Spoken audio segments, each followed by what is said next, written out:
Okay, hi everyone. So today's lecture will be probably a little bit shorter and than usual ones. And before we start, I wanted to give one reference. Actually, last time we discussed Lie groups and symmetric spaces, and I realized that actually the Lie groups material is not probably so well known for especially to undergraduate students especially. And if you meet this material like the first time, then I would suggest a reference for this. There is a book, so for Lie groups, we have a book of textbook of Weinberg called A Course in Algebra. It is translated into English, A Course in Algebra. And there is a pretty nice section about Lie groups.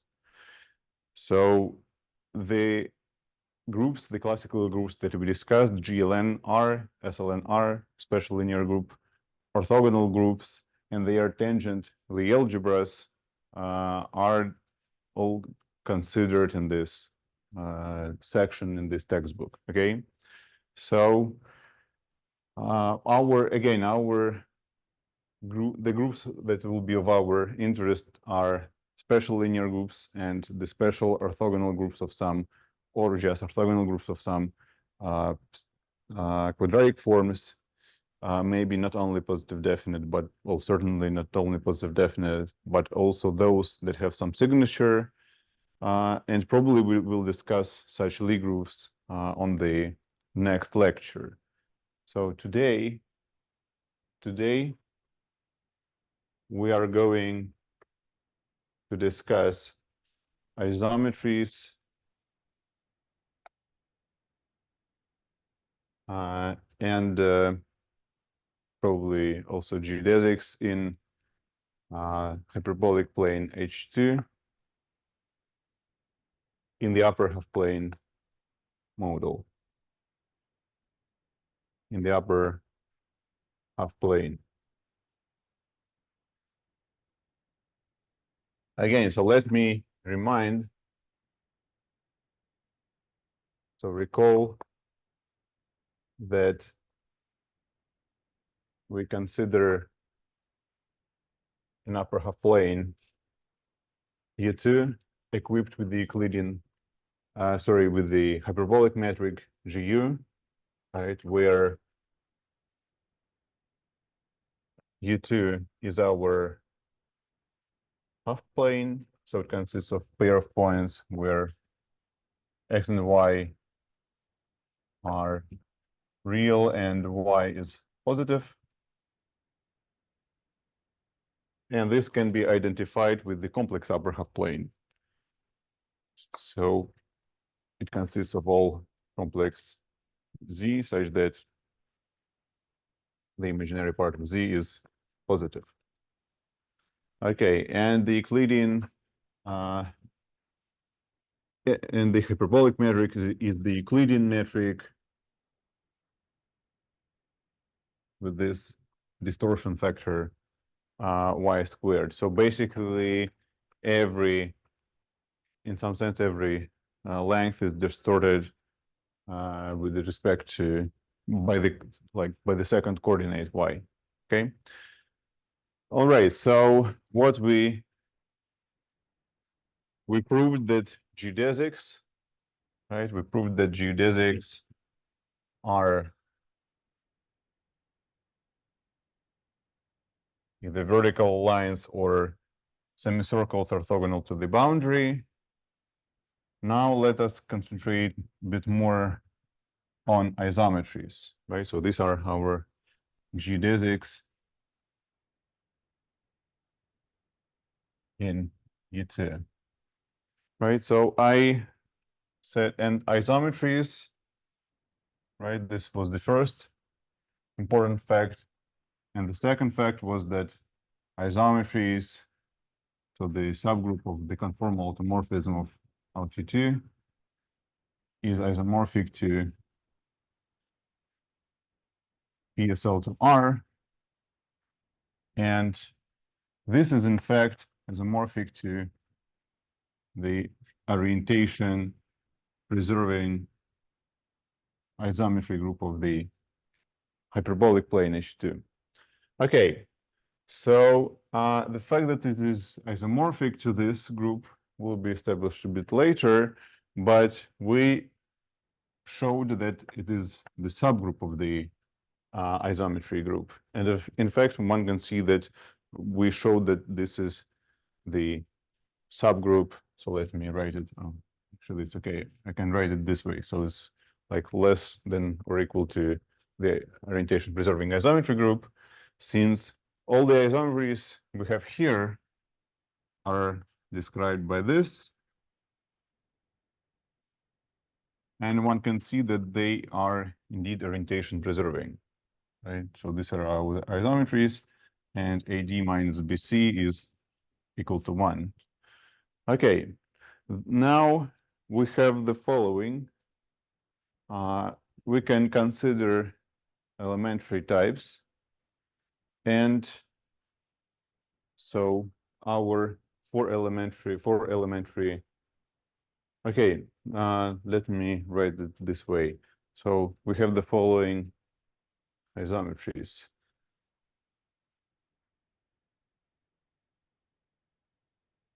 Following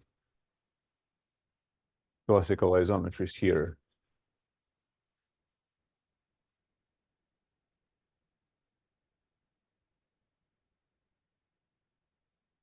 Okay, so the first one is Z to lambda Z, where lambda is the positive real number. This isometry has two fixed points, right? So let me describe. So we compactify. So I'm writing this here. And also I want to emphasize that we consider the compactification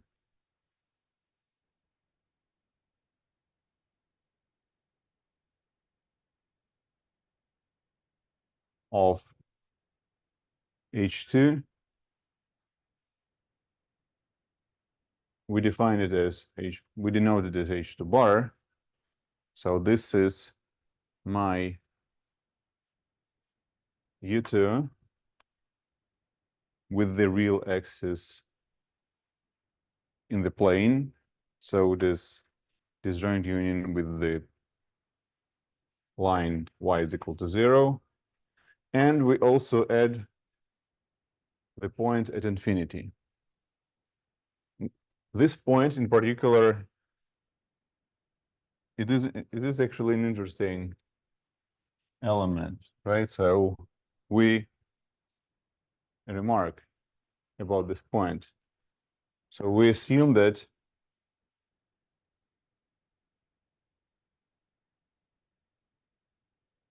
all vertical geodesics,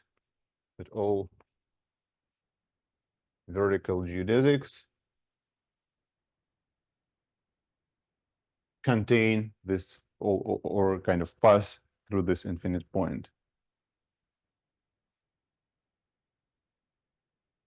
Contain this ideal point. So in fact, all our vertical guys here, they are parallel to each other in the Euclidean sense. They are divergent, pairwise divergent in the sense of hyperbolic geometry. We will discuss this notion a bit later. Oh, sorry, no, I said it wrong. So they are all, but indeed, they are also parallel in the hyperbolic geometry, meaning that there is no distance between those points, and they all passed through one point on the boundary. So in fact, there will be two different notions of lines that are that do not intersect in the interior of the hyperbolic plane. So here, for instance, we have, so let me actually write it somewhere here.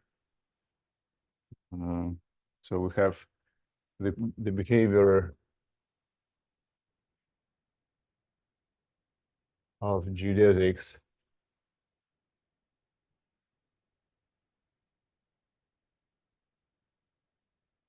in H2, right? We have three options. We have three options only. Lines intersect. Let me write it here. For the lines L1 and L2. So the intersection of L1 and L2 is not empty in U2, and the picture is here. So we have the upper half plane, we have vertical geodesic, and for example, we have a semicircle orthogonal to the, this is L1, this is L2, okay? The second option is that L1 and L2 are said to be parallel. This means that is parallel to L2. This means that L1 intersects L2 trivially. So there is an empty intersection in U2, but okay, and here, let me use another color. So here we have a what is called the ideal boundary. So this is the, I will usually omit the index infinity, right? So this is the ideal boundary. It is a line and the infinite point, okay? We will see a bit later what is this ideal boundary. And in this second case, we have that there exists a point on the ideal boundary. So there exists a point P belonging to the boundary of H2 such that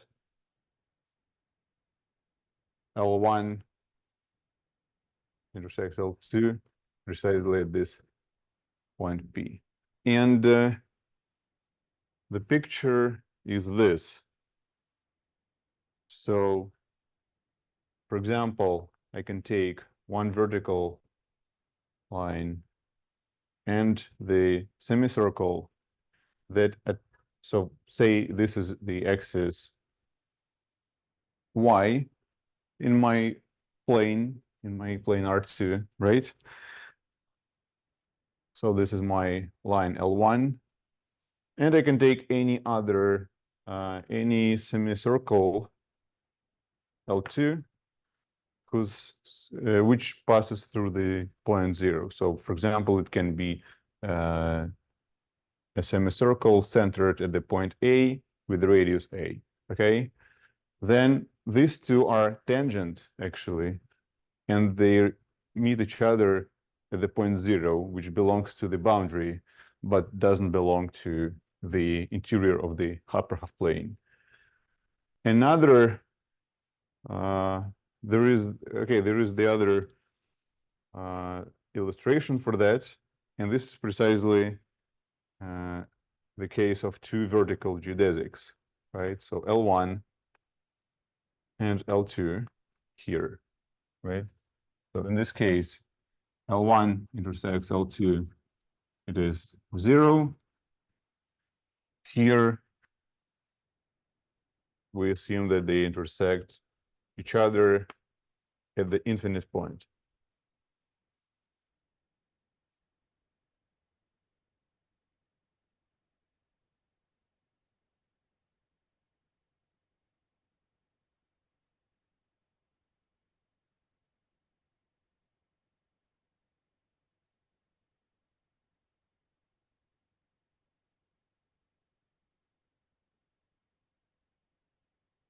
And the third option, there is the third option.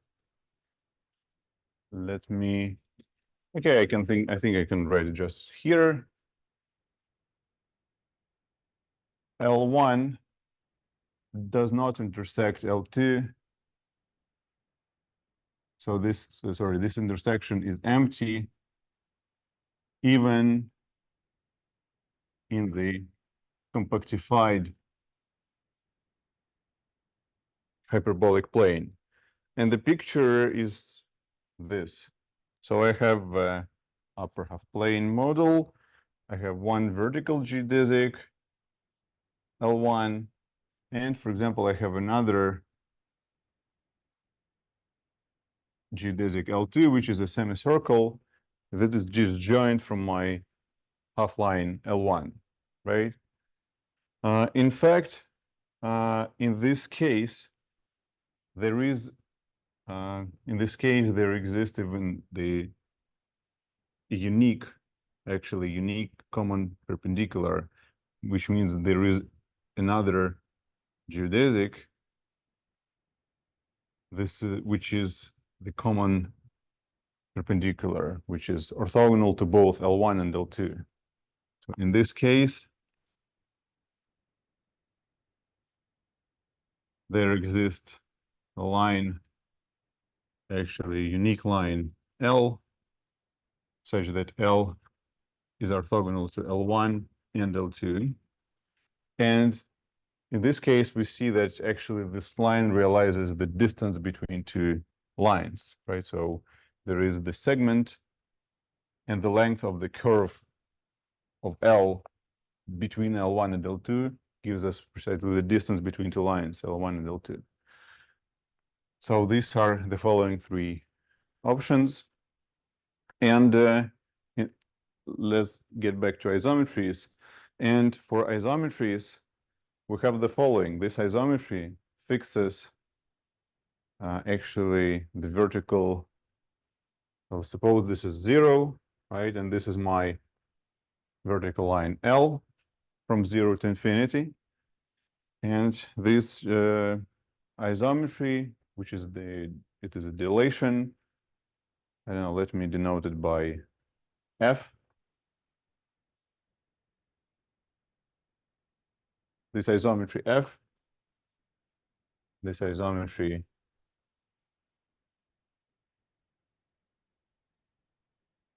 leaves the vertical line L invariant. L invariant.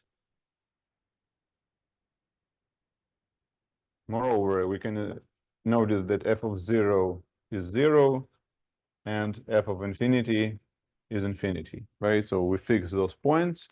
And in fact, say if, okay, suppose x belongs to L. Moreover, if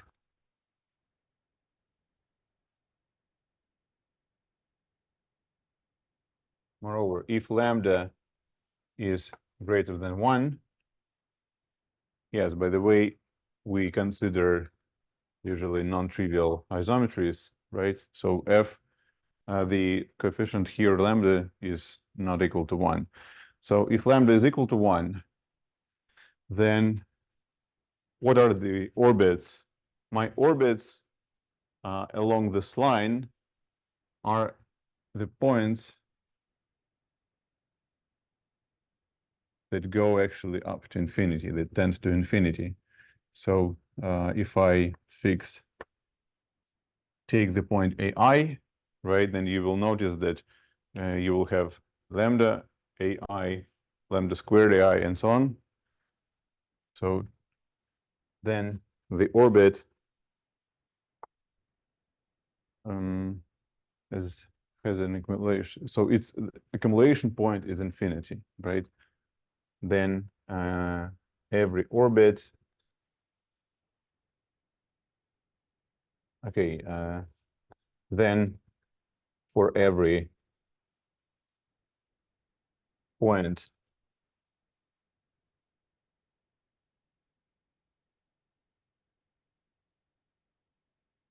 then for every point AI from the line, we have that the limit as n approaches infinity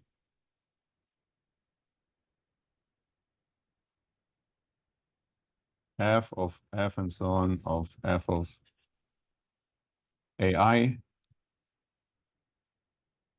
is infinity, right? So which means that the orbit of the point from the line accumulates, right, to infinity. It approaches infinity. In fact, this is just the Euclidean homothety, right? So in fact, our orbits look like that. I need to take, let me remove those vertical lines here and just draw a couple of circles. So in fact, my orbits are these Euclidean lines here. And one can notice that if lambda is greater than 1, then every point just goes to infinity, right? So in fact, the accumulation point of the orbit of this element is infinity. It doesn't really matter from where this point AI. So I took just for convenience. I first took AI for convenience from this geodesic, but it doesn't matter. I can take any other point. It belongs to another geodesic, but it goes not in this direction, right? It goes along. So its orbit will belong to the Euclidean geodesic passing through 0 in this point, but eventually the limit is the infinite point. And yeah, okay, so this is an interesting translation. It is a kind of, it is somewhat similar to Euclidean parallel translations, although we don't have parallel, like the standard Euclidean parallel translations, and they are analogous in hyperbolic plane, but this is somewhat similar. So we want to fix the following. It leaves invariant one concrete geodesic here, right? The vertical half line from 0 to infinity, and it fixes its endpoints, 0 and infinity. Okay. Another interesting example is a reflection. So the second type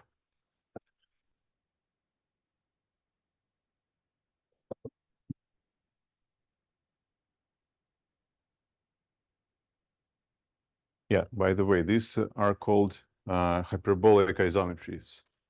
So the first type, it is a hyperbolic isometries.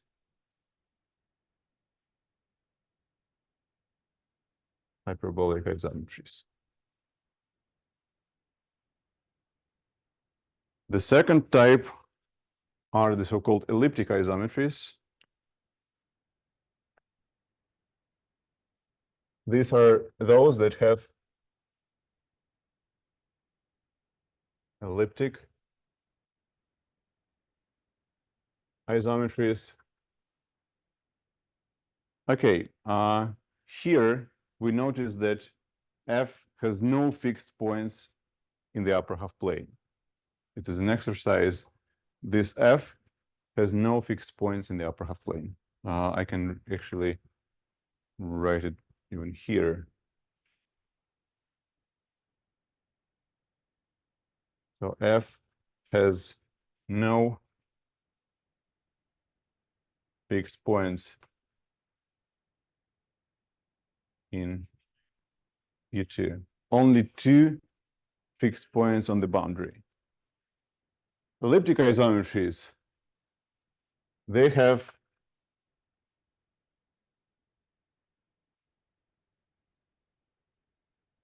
fixed points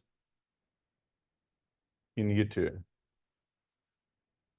Two classical examples are reflections along or with respect to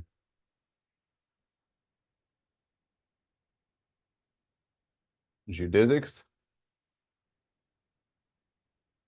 and rotations.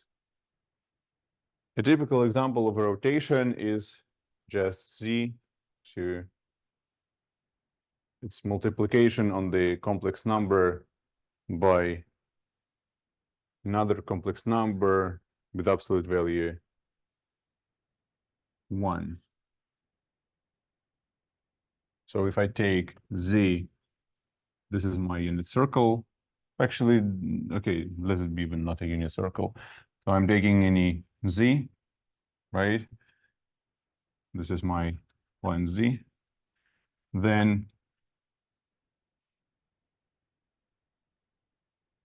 e to the power of I theta multiplied by z is just the point on the same circle containing the origin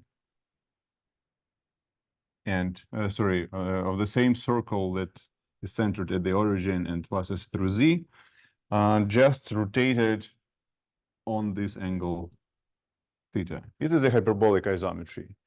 And the fixed point of this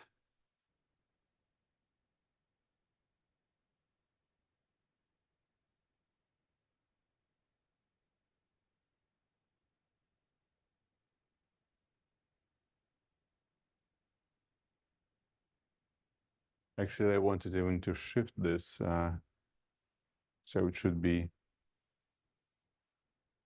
yeah, I wanted to make it z minus, okay, I will get back to this a little bit later. Let me first write down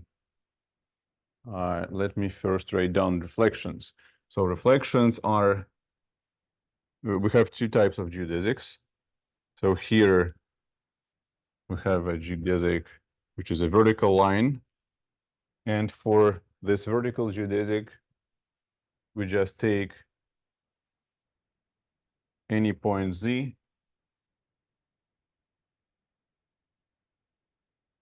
in fact it is reflected with respect to this line in the Euclidean sense, and then we get z. So let me denote this geodesic by L.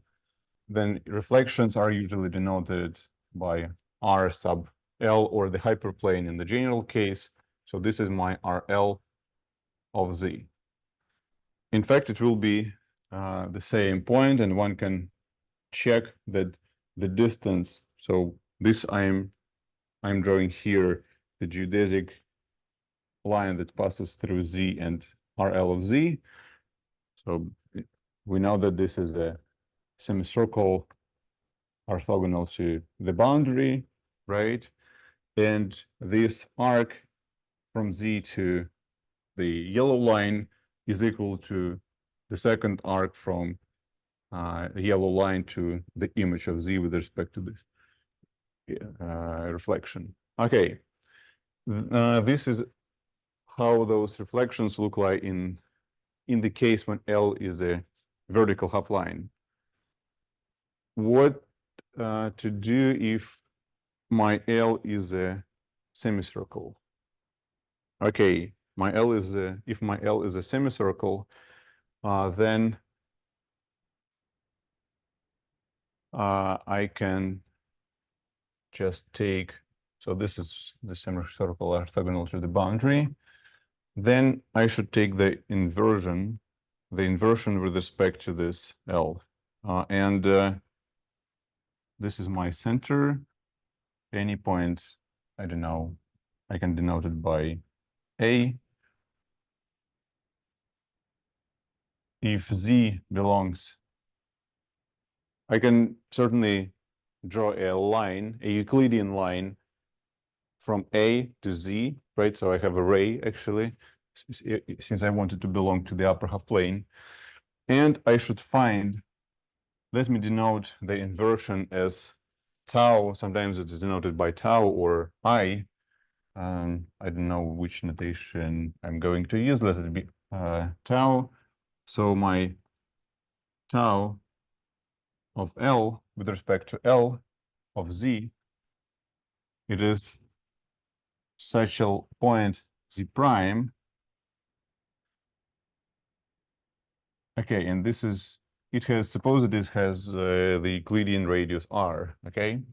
Then I want to find such a line, sorry, I want to find such a point Z prime such that the distance between A, okay, the Euclidean distance between A and Z and A and Z prime satisfies the following.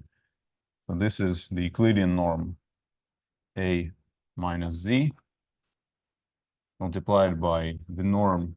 So this is the Euclidean norm of A minus Z prime, and it is equal to R squared. Geometrically, it means that there exists the following.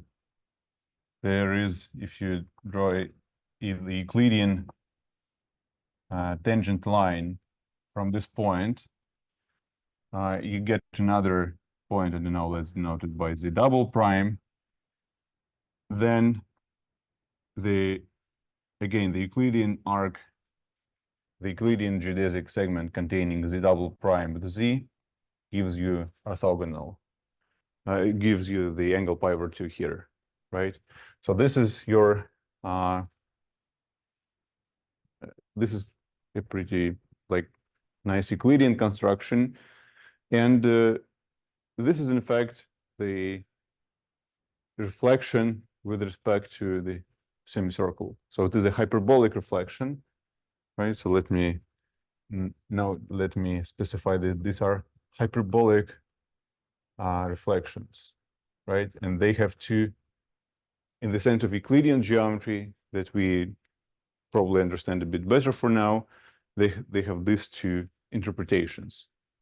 Either Euclidean reflections with respect to vertical half-lines, or Euclidean inversions with respect to semicircles centered at the boundary, okay? So this is how these look like. Okay, finally about, okay, I wanted to write something about geodesics, but let me do it a bit later. So for example, if I'm taking here Z minus beta plus beta, probably this is already a rotation, but okay, I will better postpone the rotations for the next lecture. I wanted to say one last word about parabolic isometries. So parabolic isometries are those parabolic isometries are those that have only one fixed point on the boundary.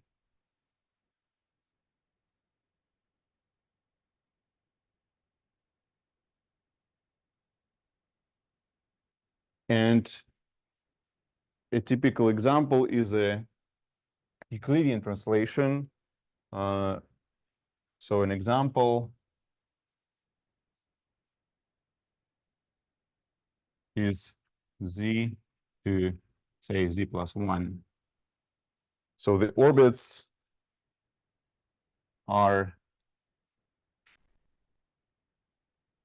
So say this is 0, right? I take point z, then z plus 1 is just the translation with respect to the real. So only we translate along the real axis, right? So z to z plus 1. One can check that this is indeed an isometry, and this isometry, it fixes the point at infinity, right? So it fixes the point at infinity.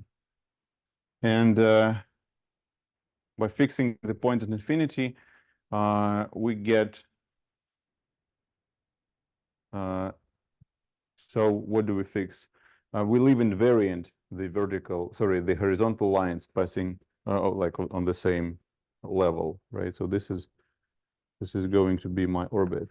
The horizontal line, well, sorry, it doesn't look parallel, but it is, okay? So this is all my orbits are just horizontal lines. And these are the so-called circles or horospheres, and centered at the infinite point. In general, actually, we will prove a bit later that these three types, hyperbolic isometries, elliptic isometries, and parabolic isometries, exhaust all types of possible isometries in the hyperbolic plane. Okay, yeah, as for rotations, yeah, I need just rotations, fixing some, so we can, again, here we have the fixed point set is the entire line, right? So our L of x is precisely x for all x belonging to the line L. So it fixes the line L pointwise. But there are elliptic isometries with less amount of fixed points. And for example, one can just take an isometry that sends I to itself and is just a rotation around it. So for example, I can take an isometry. Unfortunately, I just forgot. I had this in mind, but so it should be, let me think, it should be, I guess,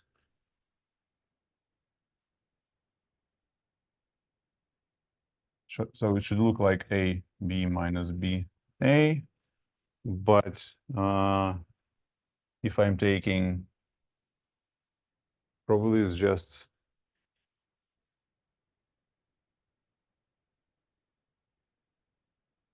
okay, I will think about it and I will give you a better examples of rotations later, okay? Yeah, so now we already should stop. So the plan for the next lectures is to discuss the model of the hyperbolic plane H2 in the disk, and then higher dimensional models. Okay, yeah, that's all for today.